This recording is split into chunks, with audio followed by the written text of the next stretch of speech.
Assalamualaikum warahmatullahi wabarakatuh. Selamat datang kembali dalam channel Kumpulan Cerita.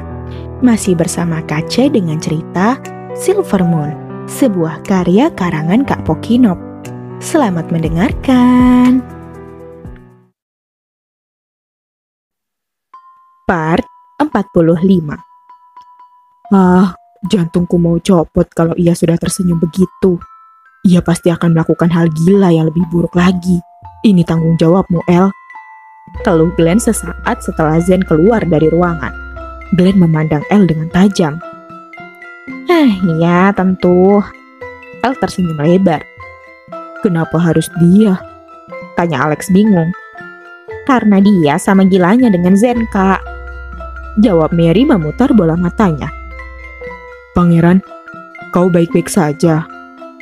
Tanya Zelia khawatir ketika melihat wajah Orion yang pucat. Orion berdiri perlahan dari duduknya.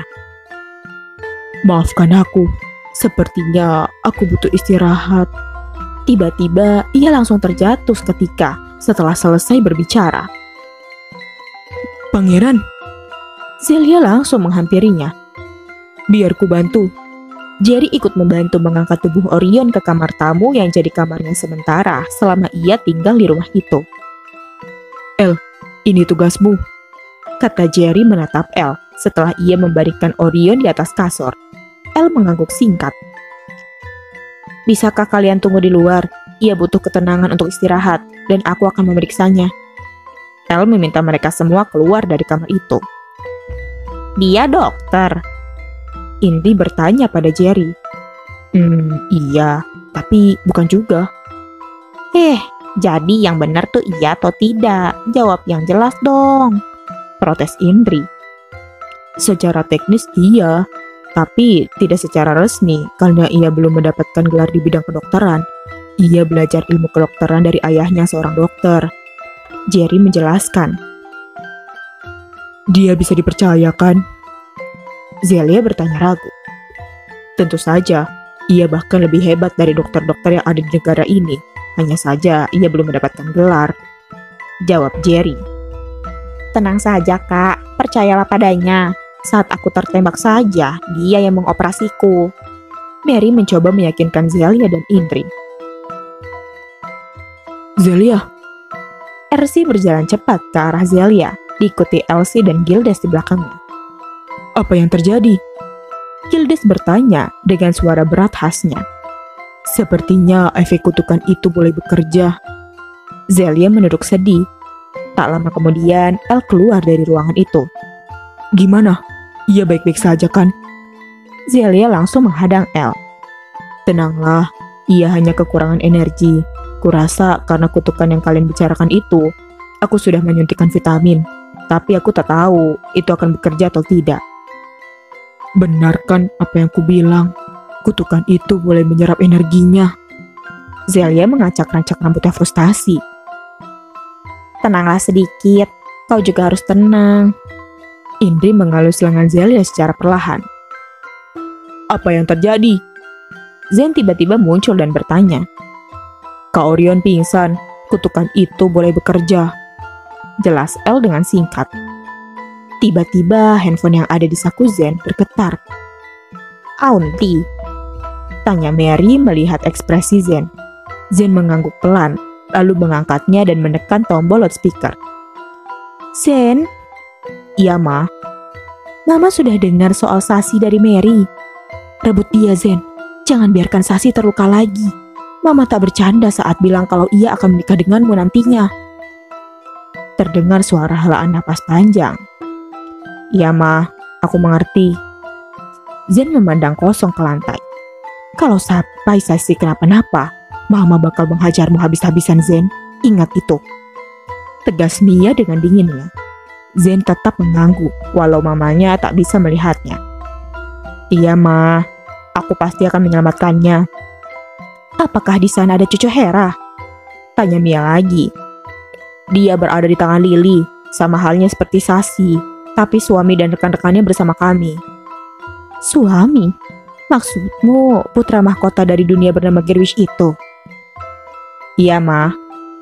Mana dia? Bisakah Mama bicara padanya? Tidak bisa, Ma. Dia baru saja pingsan karena kutukan sihir Lily.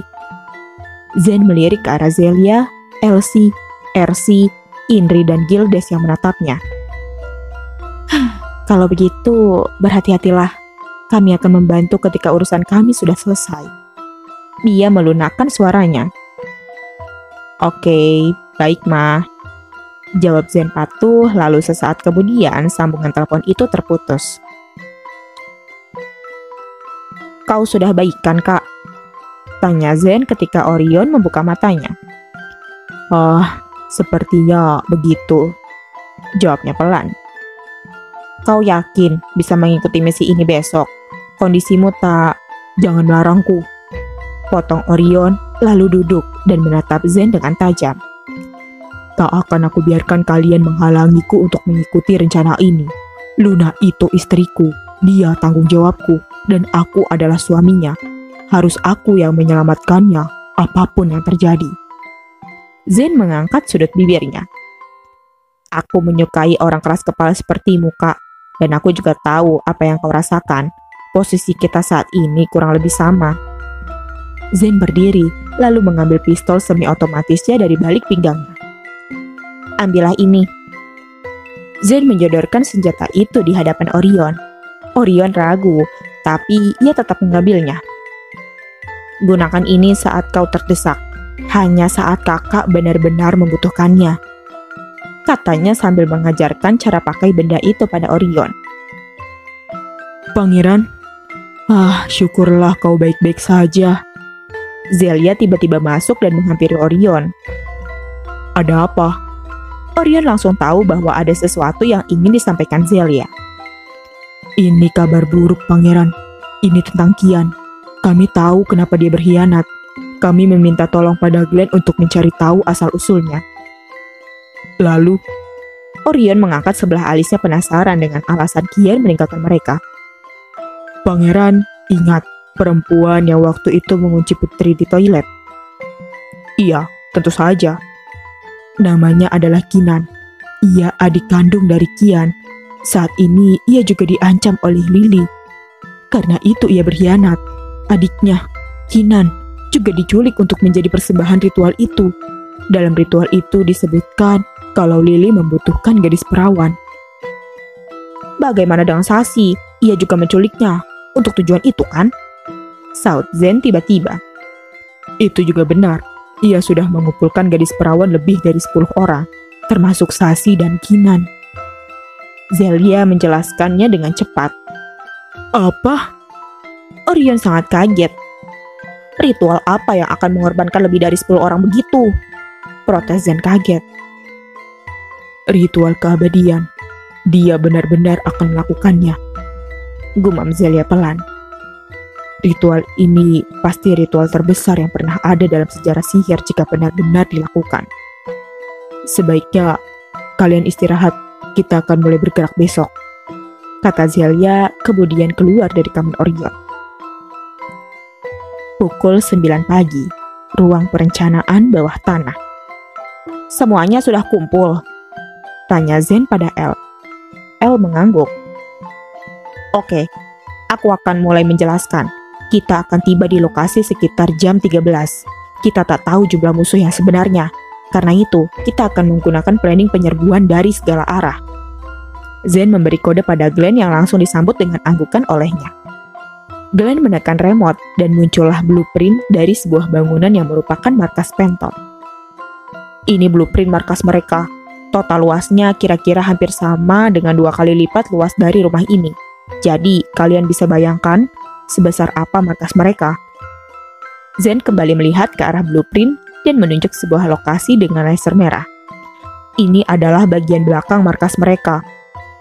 Berdasarkan apa yang telah diintai oleh Glenn melalui kamera drone mikronya selama hampir seminggu ini, anak buah Lily selalu membawa sandra-sandra berupa gadis perawan melalui pintu belakang.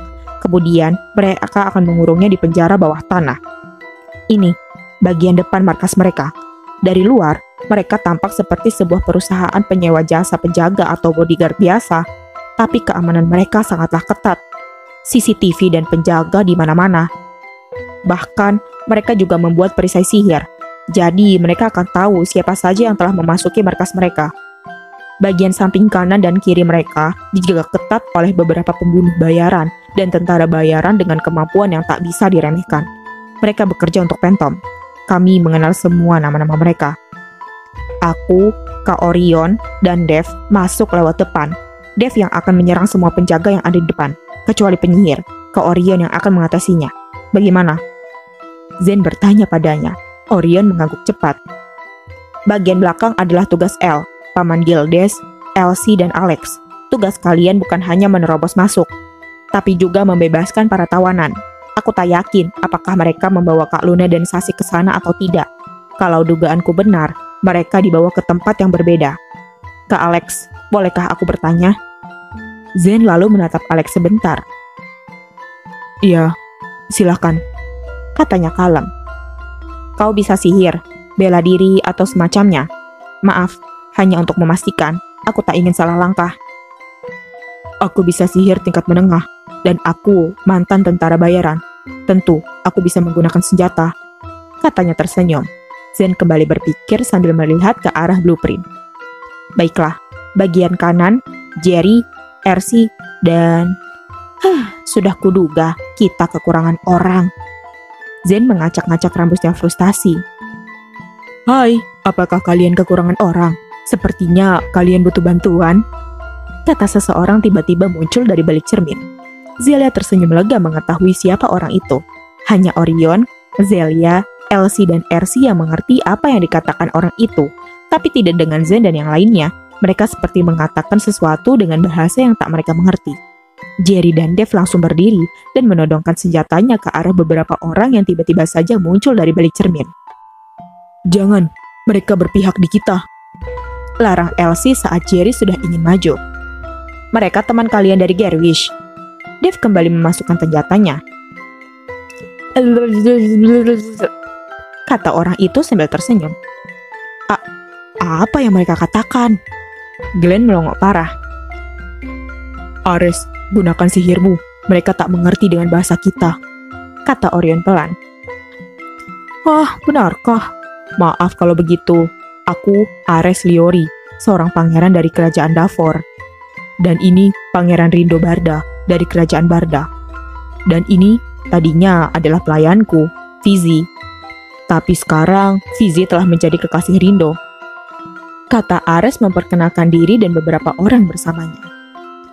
Maaf kakak-kakak sekalian, tapi kami tak punya waktu untuk perkenalan saat ini. Jadi, kalian akan membantu atau tidak? Glenn mulai jengah. Oh, tentu, kami akan membantu. Ares mengangguk kikuk. Jadi, apa yang kalian bisa? Sihir atau bela diri? Atau keduanya? Tanya Zen langsung. Iya, keduanya, jawab Fizi, satu-satunya perempuan di antara Ares dan Rindo. Baiklah, jadi aku ulangi ya. Bagian kanan, Jerry, Ersi, Kak Rindo, dan Kak Fizi. Dan sisanya, Kak Zelia, Mary, dan Kak Ares di bagian kiri, kata Zen menunjuk beberapa bagian dari blueprint. Seperti yang sudah direncanakan di awal, aku sebagai menara komando kalian, dan Kak Indri akan ikut bersamaku. Kami akan berada 100 meter dari lokasi kalian, jelas Glenn. El mengeluarkan sebuah box berisi alat komunikasi yang ia ciptakan bersama Glenn dan Zen. Ia lalu membagikannya ke semua orang. Ini alat komunikasi kita. Kita akan bergerak sesuai arahan Glenn. Saat setelah ia berhasil mematikan semua CCTV di markas itu. Hei Orion, kenapa kau diam saja? Biasanya kau sudah langsung mengejekku bertengkar saat melihat wajahku, goda Ares mendekatinya. Diamlah Ares, aku tak ingin berdebat denganmu. Ini bukan waktunya bercanda. Nyawa istriku sedang dalam bahaya. Orion menatapnya tajam. Pangeran, sebaiknya kau diam. Kau memperkeruh suasana, tegur Fizi terus terang pada Ares, membuat Elsie dan Ersi terkekeh pelan. Dan ini, kalian harus membawanya untuk berjaga-jaga. Dev meletakkan 9 buah pistol semi-otomatis di atas meja yang berada di hadapan mereka. Kalau kalian terdesak, kalian bisa membunuh musuh kalian, kata Zen tiba-tiba, membuat semua orang menoleh ke arahnya. Enggak, membunuh enggak diperbolehkan. Kita bukan pembunuh. El langsung menentangnya. Tapi, enggak Zen, kita bukan pembunuh. Itu juga berlaku untukmu. Tegas El lagi.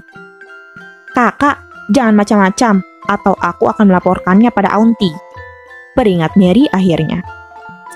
Glenn menatap ke arah layar MacBook-nya dengan cermat. Oke, semua sudah di posisi.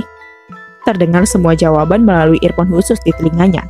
Henry ikut menatap ke arah layar MacBook Glenn sambil berharap-harap cemas. Baiklah, dalam hitungan mundur, aku akan mematikan semua keamanan mereka. 10, 9, 8, 7, 6, 5, 4, 3, 2, 1, go! Teriak seseorang dengan gilangnya, yang tak lain adalah El. Ia langsung bergerak sendiri dan melumpuhkan beberapa penjaga area belakang markas Phantom.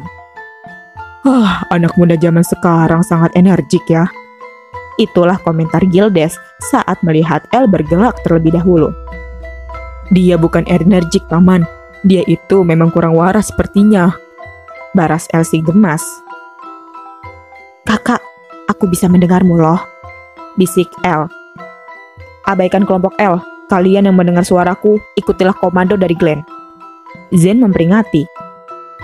3, 2, 1, mulai. Tepat saat itu juga, semua keamanan markas mereka berhenti bekerja. Terdengar teriakan seseorang, sehingga semua yang memakai benda itu dapat mendengarnya. Ada apa? Itu suara Mary. Tanya Jerry panik. Hei, fokuslah dengan musuh di depan. Protes Ersi berteriak. Tenangkan dirimu, Jerry. Aku akan memeriksanya lewat drone mikro milikku. Balas Glenn dengan tenang. Cukup sekian part kali ini. Bagaimana menurut Sobat Kece? Bagian mana yang paling berkesan? Komen di bawah ya. Jangan lupa berikan jempolnya dan tekan tombol subscribe-nya ya. Serta nyalakan loncengnya agar Sobat Kece tidak ketinggalan dengan kelanjutan ceritanya. Karena KC siap menemani kamu jelajahi cerita, ciptakan dunia.